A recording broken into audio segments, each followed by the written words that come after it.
On August 30th, 2025, deputies enter a quiet home in Dittmer, Missouri. Inside, Robert Malcom, age 60, is found dead. His wife, Stacy Jay-Malcom, is missing. 1 week later, she is found in the woods near their home, deceased. You're watching Twisted Case, documentary-style true crime in clear English, with facts first and a thoughtful question at the end. If that's your lane, subscribe and turn on all notifications. This is Jefferson County, outside St. Louis, a rural area with two-lane roads and thick woods. Homes are spaced apart. You read the neighborhood by porch lights and parked cars. Robert Malcom is known for routine, early coffee, tidy paperwork, a well-kept yard. Stacy Jay-Malcom, his wife, is more private. Some describe her as friendly, others say reserved. Ordinary home, ordinary road. And then something changes. In this documentary, we'll do 4 things. Lay out the confirmed timeline. Explain the search and the discovery.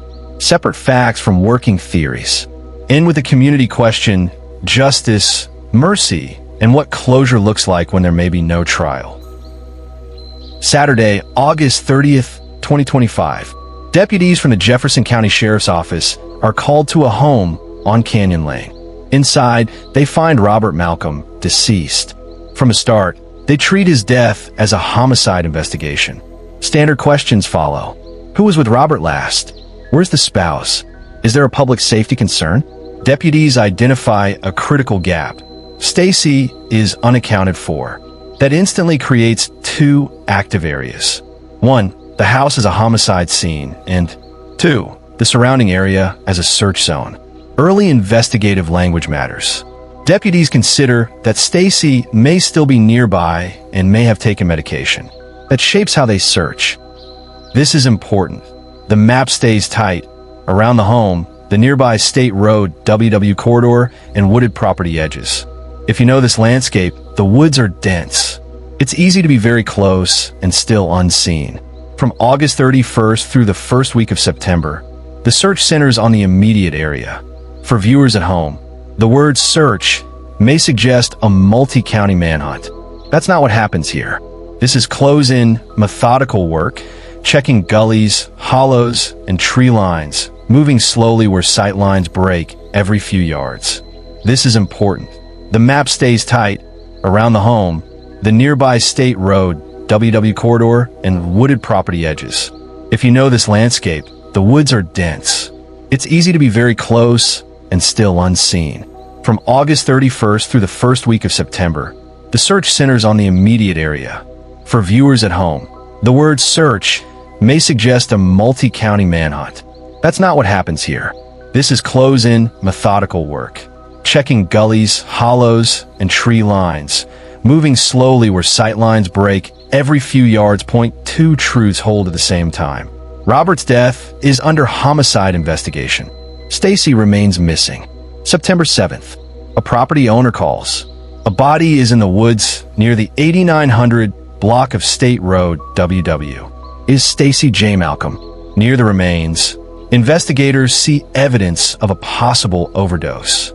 To avoid confusion, let's separate confirmed facts from the working theory investigators and local outlets describe. Confirmed facts. August 30th, Robert Malcom is found deceased at home. Deputies open a homicide investigation.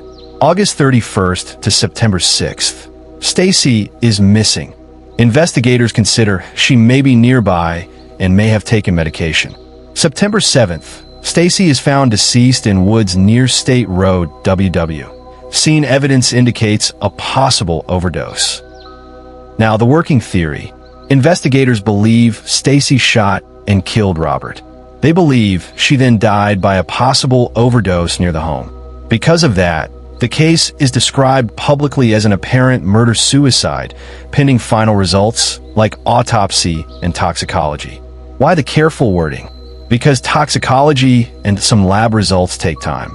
Possible overdose means there were indicators at the scene, for example, medication or related evidence. But it is not the same as a final medical ruling. Final causes of death are set by medical authorities after labs are back. So the public narrative can move faster than the official record. That's normal. It's also why words like apparent and pending are important. Saturday, August 30th, deputies respond to Canyon Lane. Robert Malcom is found deceased. Homicide investigation begins. Sunday through Saturday, August 31st to September 6th. Search for Stacy. Investigators keep the map tight. They consider she may be nearby and may have taken medication. Sunday, September 7th. A property owner finds Stacy deceased in nearby woods off State Road WW. On-scene evidence points to a possible overdose. Following days, local coverage reflects the investigators' belief that this is an apparent murder-suicide, pending final determinations. 2 deaths, 7 days apart, connected by a home and a stand of trees. These items have not been publicly confirmed. The final cause of Stacy's death, possible overdose, is preliminary, pending toxicology. A full 24 to 48 hour timeline for Robert. Calls, purchases, visitors, movement. Weapon recovery and ballistics details, if any, connected in a public record. Presence or absence of a note or final message. Motive. Without court proceedings, motive may remain unknown to the public. Stating unknowns clearly prevents rumor from filling the gaps. It also respects the families who live with the consequences of what is known and what isn't. This landscape explains the search.